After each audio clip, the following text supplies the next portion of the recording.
कोई भी ओपन सड़क पर मांस नहीं बेचेगा, किसी के भावना को आहत नहीं करेगा। नियम के अनुकूल जिसको लाइसेंस मिला है उसका उल्लंघन करने वाले पर सख्त कार्रवाई।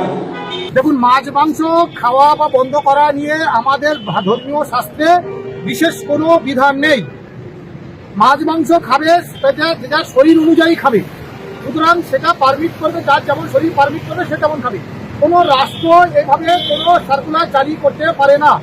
বিহার সরকারে যেখানে বিজেপি পাওয়ারে এসছে এবং বিভিন্ন জায়গা থেকে মহারাষ্ট্র এবং দিল্লি থেকে আমরা এরকম ধরনের বিভিন্ন থ্রেট শুনতে পাই যে মাছ মাংস বিক্রি করা যাবে না।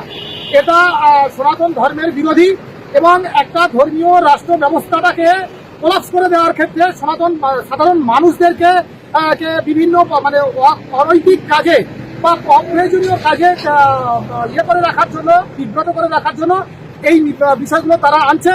দেশের কিভাবে উন্নয়ন হবে, দেশের বিজ্ঞানীরা কিভাবে কি রিসার্চ করছে সেই বিষয়গুলো কিন্তু দেখবেন কোনো মিডিয়ায় আসছে না। গদি মিডিয়া বলে যাদের পরিচিত, কোটি কোটি টাকার মিডিয়া, তারা কিন্তু সেই বিষয়গুলো মাথায় আনছে না যে আমাদের আগামী ভারতবর্ষ কিভাবে উন্নয়ন করা যাবে, সায়েন্টিস্টরা কিভাবে, প্রযুক্তিবিদ্যা কিভাবে উন্নতি হবে, চায়না কিভাবে তাদের প্রযুক্তি প্রতিদিন কিভাবে ডেভেলপ করছে, সেই বিষয়ে কিন্তু আপনি কোনো আলোচনা আপনারা কোনো ভালো মিডিয়াতে, বড় বড় মিডিয়াতে আপনারা দেখতে পাবেন না। যাতে মানুষ মেতে থাকে এই নিয়ে তর্ক বিতর্ক চলতে থাকে, সেই ব্যবস্থাটা বিজেপি আর এবং আরএসএস করেছে। এটা আমি আবার বলছি তো, এটা রাষ্ট্রের কাজ নয়। মাছ মাংস শাস্ত্রেতে মাছ মাংস নিষেধ আছে, আবার বহু শাস্ত্রে মাছ মাংস খাওয়ার কথা আছে।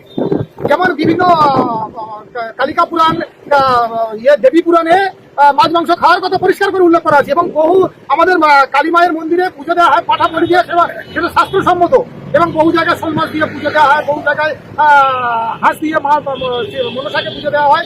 সেক্ষেত্রে বহু বিধান আছে, সেই ক্ষেত্রে কোনো শাস্ত্রীয় ও বাধ্যবাধকতা নেই। কিন্তু রাষ্ট্র এটা করতে পারে না, শাস্ত্র জারি করতে কখনোই পারে না। এবং সেই কারণে আমি বাংলার মানুষদেরকে বলছি যে বাঙালিরা মাছে মাছে বাঙালি একদম যুগ যুগ ধরে হয়ে আসছে এবং এইরকম ধরনের মানে ব্ল্যাকমেলিং বা মিথ্যা প্রবন্ধা ছড়ানো বা অনৈতিক কাজে করা সরকারকে আমরা চাই না। মানে এইটা নিয়ে কালচার হবে, তার পক্ষে বিপক্ষে যুক্তি আসবে, এইগুলো না করার থেকে বরং আমি বলছি যে বাংলার কিভাবে উন্নতি হবে, বাংলার মানুষরা কিভাবে চাকরি পাবে, কিভাবে ইন্ডাস্ট্রি হবে, সেই বিষয়ে আলোচনা করা বেশি দরকার বলে